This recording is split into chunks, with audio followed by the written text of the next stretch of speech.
그것은 어쩌면 병인지도 모른다. 우리는 서가에서 지도를 꺼내어 페이지를 열고 책상 위에 올려놓은 후에 뚫어질 듯이 바라본다. 지도라는 것은 아주 매혹적인 것이다. 지도에는 아직 자기가 가본 적이 없는 지역이 펼쳐져 있다. 조용히, 말없이, 그러나 도전적으로. 들어본 적 없는 지명이 허다하다. 건너본 적 없는 커다란 강이 흐르고 본 적 없는 높은 산맥이 줄을 잇고 있다. 호수나 하구는 하나같이 매력적으로 보인다. 변변치 않은 사막조차도 뿌리칠 수 없는 유혹을 보낸다.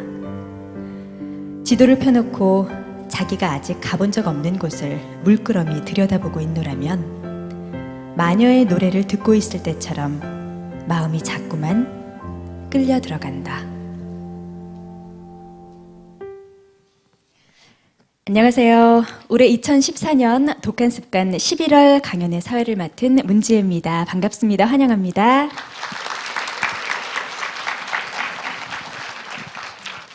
앞서서 낭독해드렸던 구절은 독한 팟캐스트로 김수연님께서 보내주신 낭독 파일 무라카미 하루키의 하루키의 여행법 중에 일부를 낭독해드렸습니다. 이렇게 독한 팟캐스트는 여러분들의 참여로 이루어지고 있기 때문에 앞으로도 여러분들의 많은 참여를 부탁드리겠습니다. 독한 습관은 아시겠지만 빠른 온라인 환경에 익숙해져서 활자를 점점 멀리하는 젊은 세대들에게 강연, 팟캐스트 등 다양한 콘텐츠를 통해서 여러분에게 읽기의 즐거움을 제공하고 있습니다. 독한습관 홈페이지 www.독한.co.kr에 들어오시면 독한 팟캐스트의 참여 방법과 앞으로 11월까지 총 10회에 걸쳐서 진행되는 독한습관 강연의 자세한 정보를 확인하실 수 있습니다. 책을 읽는다는 건 사실 굉장히 부담스럽기도 하고 어려운 작업이기도 한데요. 오늘 이런 자리들을 통해서 여러분들에게 책 읽기의 즐거움에 대해서 도움을 주실 강연자분을 제가 소개해 드리겠습니다. 아마 지금 굉장히 긴장하고 계시지 않을까 생각이 드는데요. 여러분들께서 뜨겁게 환영해 주시고 박수 쳐 주시고 강연을 잘 들어주신다면 훨씬 더 좋은 강연을 기대하셔도 좋을 것 같습니다. 소개해 드릴게요. 독한습관 그 8번째 순서 배우 안미나 씨를 모시겠습니다. 큰 박수 보내주십시오.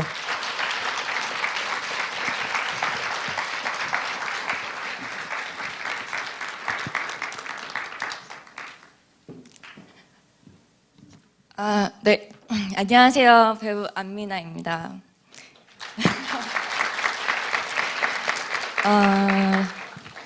일단 제가 이렇게 강연하는 것 자체가 처음이에요. 그리고 지금 무척 떨고 있습니다. 네, 그래서 많은 응원을 부탁드릴게요. 일단 다른 연사분들을 봤을 때 어마어마하시더라고요. 근데 제가 감히 좀 비교적 배운 것도 적고 아는 것도 적고 또 나이도 비교적 어린 제가 여러분한테 어떤 말씀을 드려야 될까를 놓고 되게 많이 고민을 했어요. 그래서 어제까지만 해도 있었던 원고가 있었는데 그 원고를 오늘 과감히 포기하고 오늘 새롭게 쓴 이야기는 책보다는 좀 저에 관한 이야기가 더 많은 것 같아요. 근데 제가 책에 대해서 볼 때 많이 느끼는 또 떠오르는 그런 생각들이기 때문에 한번 같이 나눠봤으면 좋겠다고 생각해서 준비했습니다. 네. 일단 제가 굉장히 좋아하는 글을 조금 읽어드릴게요. 김현 선생님의 말들의 풍경이라는 글이고요. 1990년도에 문학과 지성사에 실렸던 글이에요. 이 글을 보면서 제가 책을 보면서 느끼는 생각들을 정말 정확하게 그리고 너무나 아름답게 표현하신 것 같아서 네, 몇 구절 한번 나눠보겠습니다. 말들은 저마다 자기의 풍경을 가지고 있다. 그 풍경들은 비슷해 보이지만 자세히 들여다보면 다 다르다. 그래서 이제 여기서의 풍경은 이제 글을 읽을 때 그 글을 보면서 제가 떠올리게 되는 그런 풍경들인 것 같아요. 내 밖의 풍경은 내 충동에 굴절된 모습이며 그런 의미에서 내 안의 풍경이다. 밖의 풍경은 안의 풍경 없이는 있을 수 없다. 안과 밖은 하나이다. 그래서 내 밖에 있는 책을 읽지만 그 책을 읽으면서 떠올린 풍경 결국 내 안에 있는 나의 모습이란 뜻인 것 같아요. 네. 그래서 밖의 풍경은 안의 풍경 없이 있을 수 없기 때문에 내 안에 상처가 없으면 다른 사람이 쓴 글의 상처도 인지할 수 없고 또 내 인생의 굴곡이 없으면 다른 사람의 인생의 굴곡도 굉장히 밋밋해 보이겠죠. 그런 의미에서 우리가 밖을 느끼는 아는 어떤 의미에서 하나다라는 의미인 것 같아요. 근데 여기서 이 풍경들이 삶의 흔적들에서 비롯된다고 얘기하고 있는데요. 이 김현 선생님께서도 이렇게 쓰셨어요. 나는 너와 같이 싸우고 사랑하지만 네가 아니고 너는 나와 같이 싸우고 사랑하지만 내가 아니다. 너와 나는 무서운 일이지만 흔적들이다. 이렇게 얘기했어요. 근데 이 흔적을 어떻게 생각해 볼까라고 했을 때 좀 경험의 총합이다라고 얘기하죠, 많이. 개인은 그가 겪은 경험의 총합이다라는 말이 있죠. 근데 저는 이 흔적이라는 단어를 볼 때 떠올렸던 저의 풍경은 사실 상실에서 비롯된 흔적이 많이 떠올랐던 것 같아요. 네.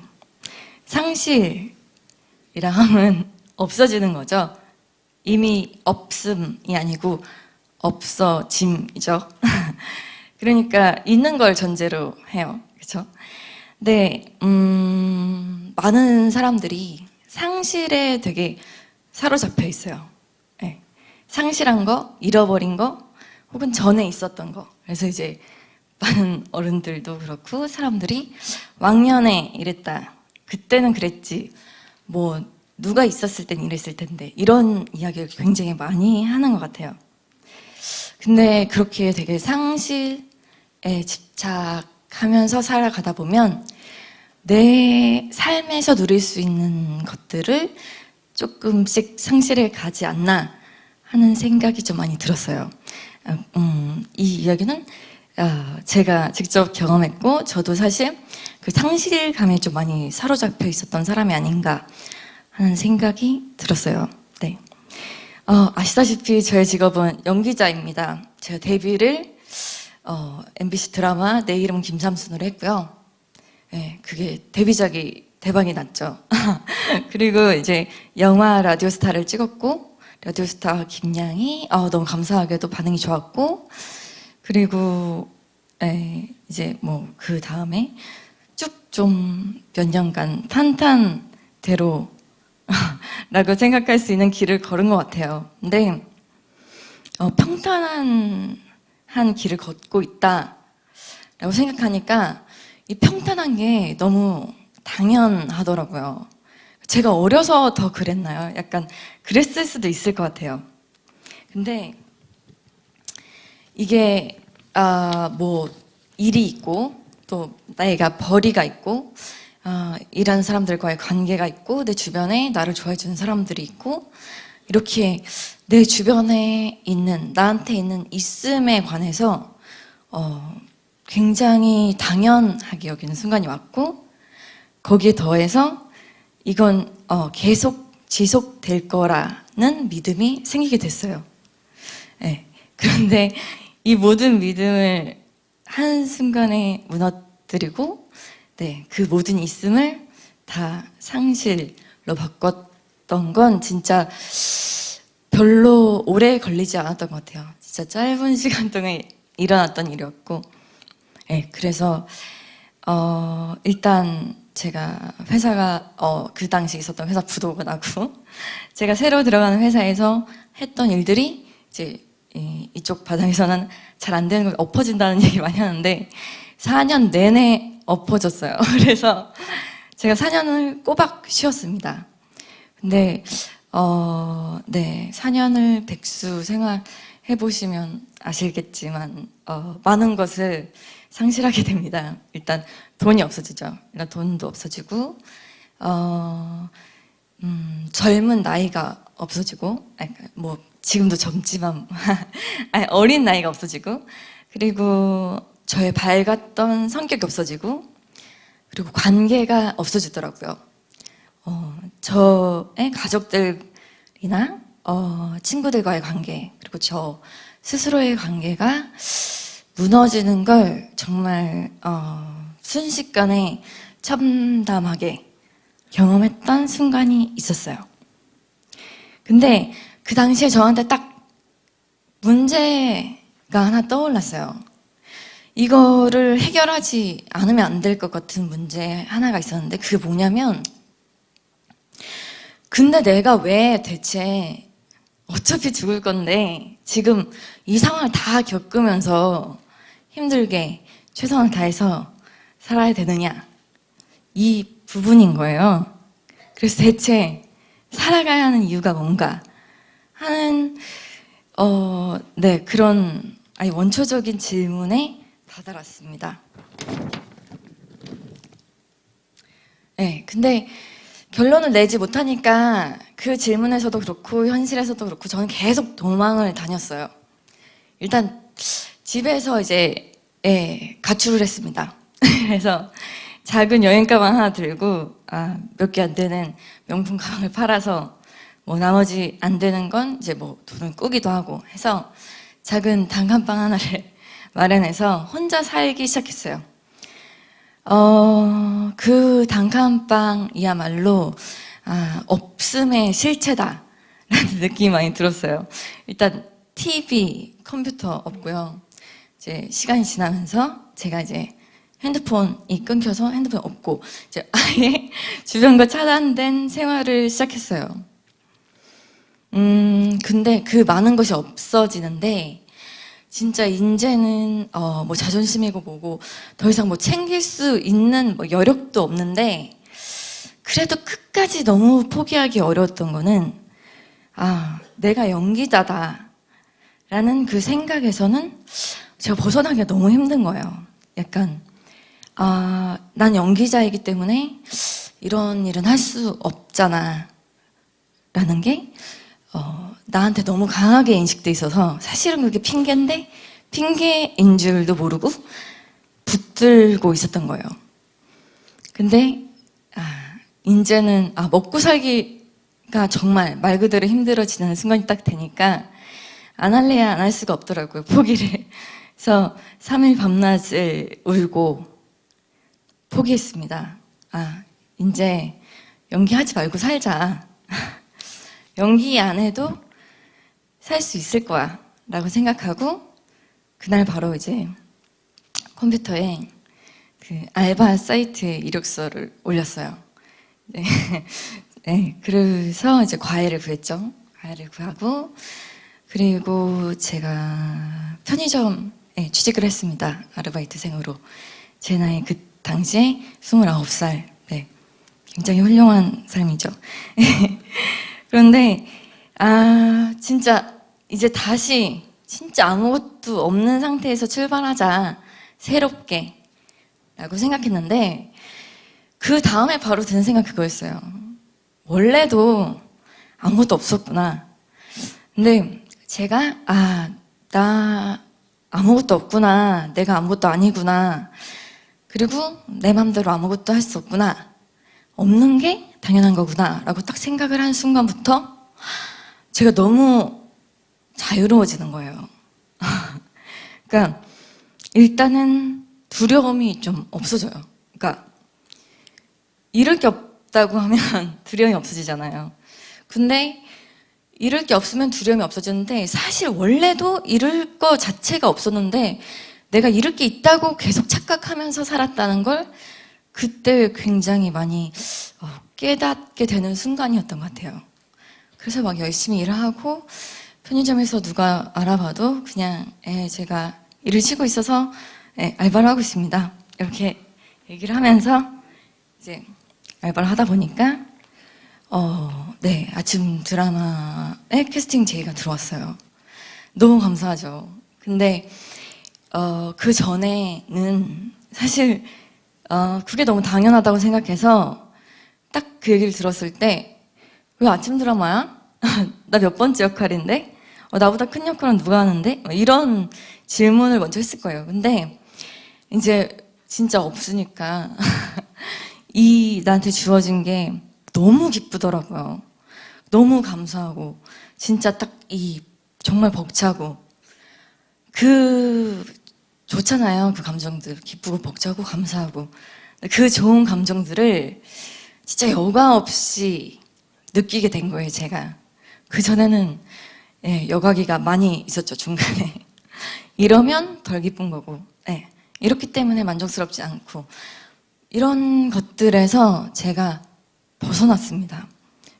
그런 면에서 편의점이 대단하죠. 잠시만요.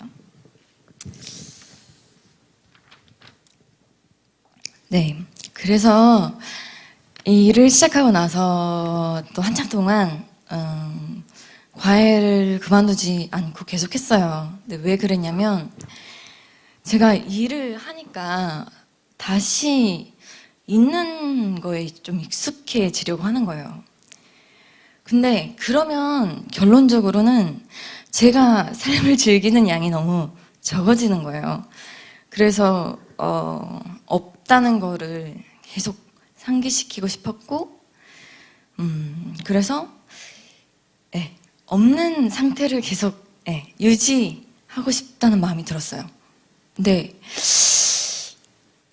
그럴 만큼 제가 그때 이 없다는 걸 통해서 깨달은, 그러니까 없어진 상실에 대한 두려움, 이 주는 행복감이 되게 컸던 것 같아요. 이 말씀을 드린 이유는 뭐냐면 되게 일단 사람은 다 두려움을 혼자 겪는데요. 그래서 두려움이 이제 자기 내면 안에서 커지면 당연히 고독함도 커지겠죠. 더 외로워지고. 근데 있는 거에 집착하면요, 두려움이 커질 수밖에 없다는 생각이 들었어요. 근데 이 책에 그 김현 선생님이 글을 읽으면서 그런 느낌이 드는 거예요. 제가 어떤 다른 글들을 이전에 읽었을 때와 지금 읽었을 때 굉장히 저에게 주는 느낌이 아주 많이 달라요. 근데 그 예전에는 그 글을 읽을 때 떠오른 나의 모습이 있죠. 근데 그 모습을 굉장히 외면하고 싶으니까 이 글이 그 글 자체로 안 읽혀지는 경향이 있었어요. 그래서 어떻게 되면 굉장히 비판적인 시각을 갖게 되는 거예요, 제가. 근데 그 사실 제가 그거에 대해서 어떤 비판적으로 내가 어떤 판단을 하고 싶어서가 아니라 그냥 그 글에 비춰주는 내 모습을 외면하고 싶은 그런 마음에서 비롯된 행동이었던 것 같아요. 근데 꼭 글뿐만 아니라 사실 여러 가지 면에서 그런 것 같아요. 저는 그래서 요즘에는 제가 어떤 비판을 하고 이런 일은 좀 많이 줄어들었어요. 근데 그리고 나의 옛날 모습 혹은 나의 지금 모습을 되게 솔직하게 진짜 깨닫게 해주는 글, 영화, 뭐 풍경들 이렇게 볼 때 되게 반갑게 맞아, 저 때는 이랬지 라고 반갑게 만날 수 있는 상태가 됐어요. 그래서 저한테 책 읽기의 즐거움도 더 많이 배가 된 면이 있는 것 같아요. 네. 그래서 이 책 읽기 강연을 통해서 제가 그냥 여러분께 좀 드리고 싶었던 메시지는 그냥 이제 책을 읽으면 사실 한 발 물러서서 볼 수 있잖아요. 근데 대부분 진짜 아프면 그 아픈 걸 보기 힘들더라고요. 책을 통해서는 한 발 물러서서 보기 때문에 조금 더 여유롭게 볼 수 있는 것 같아요. 그래서 글쓴 이의 글을, 또 글쓴 이의 풍경 너머로 보이는 나의 풍경을 볼 필요가 있다는 것. 네. 보시면 더 행복해진다는 거. 그리고 그 흔적들, 내가 살아온 흔적들을 곱씹어 보는 것이 의미가 있다는 것. 내가 마주친 나의 상처받은 자아를 충분히 위로해 주는 게 꼭 필요하다는 거. 네. 그리고 지금 쓸데없이 마음에 들어차 있는 것들을 발견하게 된다면 늦지 않았으니까 비워내는 거. 이게 독서를 통해서 조금 더 유연한 방법으로, 부드러운 방법으로 가능해지지 않을까 하는 생각이 들었습니다. 그래서 네, 그런 생각으로 여러분께 독서를 추천해 드리겠습니다. 네. 네, 여기까지입니다.